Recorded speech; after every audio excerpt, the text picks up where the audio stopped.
When I got to hospital, I had heart failure, liver failure, kidney failure, sepsis, pneumonia and E. coli.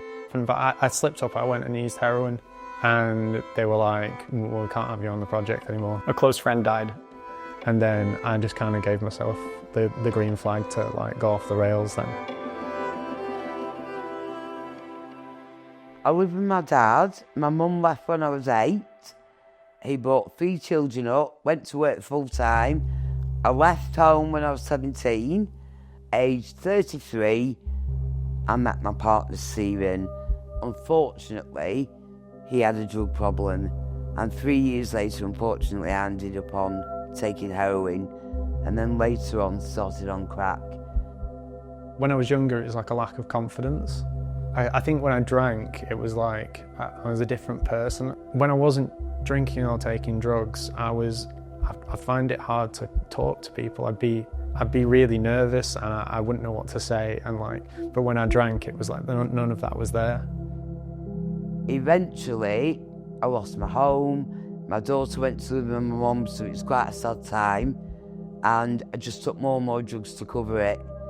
Later on in life, I went to jail for a year, got clean obviously, came straight out of jail, used drugs, but then I went to my partners, but I'd been to probation, and they said to me, we might be able to get you in a recovery home. I started to get clean, but then went into independent living. I injected drugs which had fentanyl in it. I'd left a party and I was speaking to this homeless guy and I was asking for Valium, and he was like, oh, I can't get that, but I've got brown. So it just kind of progressed from there. I was then a daily user after that until I had to move home. All my organs were shutting down, so they put me into an induced coma. This was 7 weeks ago, and I was in a coma for 4 weeks. They got my family in to say goodbye to me.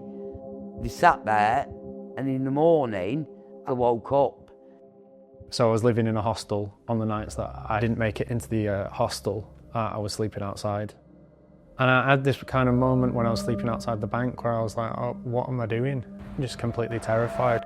There's no safety. You can't close the door. I think having that realisation though, that gave me a bit of urgency to get out of that situation. My mum said, I've got you somewhere to live. I went, have you? She went, a place called Chorley. So I thought, marvellous. Otherwise I'd have been homeless. And I've been going on with that ever since, and I'm clean now. So my mum's pleased and my daughter is. I've seen my grandchildren, and Kat and Sean have been brilliant. You know, they've helped me, they've brought me food, they've got everything I've wanted. I wouldn't have carried on if it weren't for them. And the support, getting off drugs and going to church every Sunday. Sean picked me up on a Sunday, took me to church. It's very important.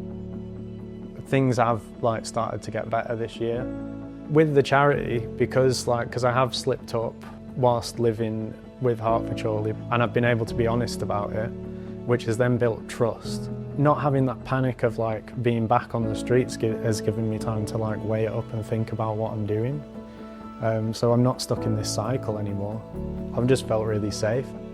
I can't remember the last time I made it past 90 days. The last time was probably when I was in rehab, and I had to. And it is a testament to the charity, really. Home means security. I know that I've got a warm bed instead of sleeping on the streets where I have been at one point. Just know that I'm secure and I'm safe. For me, it's just having my own space, safety, and being able to close the door on the day. My hope is that I get a one-bedroom flat with Stephen again, and we can be together. And we can both be clean, because he needs support as well. He needs to get clean and sort himself out. And when he does, hopefully we can get back together. And to see my grandchildren and go to my daughter's house and look after the grandchildren and be a part of her life as well. Sean has given me a laptop to start pursuing different courses and stuff. Speaking to a therapist and stuff, and going through that process, I'm kind of drawn to doing something like that.